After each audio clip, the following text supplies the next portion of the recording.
జగిత్యాల జిల్లాలో ఆర్టీసీ కార్మికుల సమ్మెకు బీజేపీ మద్దతు తెలిపింది. రాష్ట్రంలో ఆర్టీసీ ఉద్యోగులు ఎదుర్కొంటున్న సమస్యలను ప్రభుత్వం వెంటనే పరిష్కరించాలని బీజేపీ రాష్ట్ర కార్యవర్గ సభ్యురాలు భోగా శ్రావణి డిమాండ్ చేశారు. తెలంగాణ రాష్ట్రం ఒకప్పుడు సంక్షేమ రాష్ట్రంగా ఉండేది అన్నారు.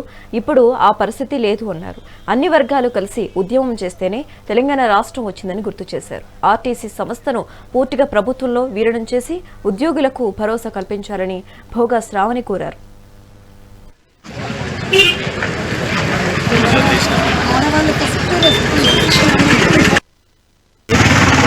ఈ రోజున రాష్ట్రం మొత్తం కూడా ఆర్టీసీ జేఏసీ మా ఆర్టీసీ కార్మిక సోదరులు మహిళలు అందరూ కూడా వాళ్ళ కనీస హక్కుల కోసం రోడ్డెక్కిన పరిస్థితి కనిపిస్తూ ఉంది. ఈరోజు జగిత్యాల పట్టణంలోని జగిత్యాల డిపో వద్ద వాళ్ళందరికీ వాళ్ళు చేస్తున్న ధర్మ యుద్ధానికి మద్దతుగా మా బీజేపీ పార్టీ శ్రేణులంతా కూడా ఇక్కడికి రావడం జరిగింది.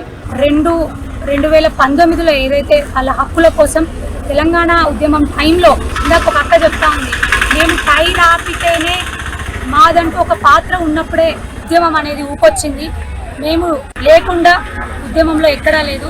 ప్రతి ఒక్కరము కూడా ఉద్యమం కోసం తెలంగాణ రాష్ట్రం కోసం రోడ్డెక్కినాం. అప్పుడేదో మైకులు పట్టుకొని మాట్లాడినరు కదా, వీళ్ళు సమ్మె చేస్తుంటే వీళ్ళు పాపం రోడ్డెక్కి అల్లాడుతుంటే అప్పుడు మాట్లాడినరుగా మద్దతుగా. ఇప్పుడు వచ్చి మాట్లాడండి. ఇప్పుడు వచ్చి కనీసం వీళ్ళకు నెరవేర్చాల్సినటువంటి హామీల గురించి మాట్లాడండి. కనీసం ఆలోచించండి, ఒక్కసారైనా ఆలోచన చేయండి. అందులో ఒకటో రెండో నెరవేర్చినా కూడా ఇప్పుడు ఈ పరిస్థితి వచ్చేది కాదు కదా.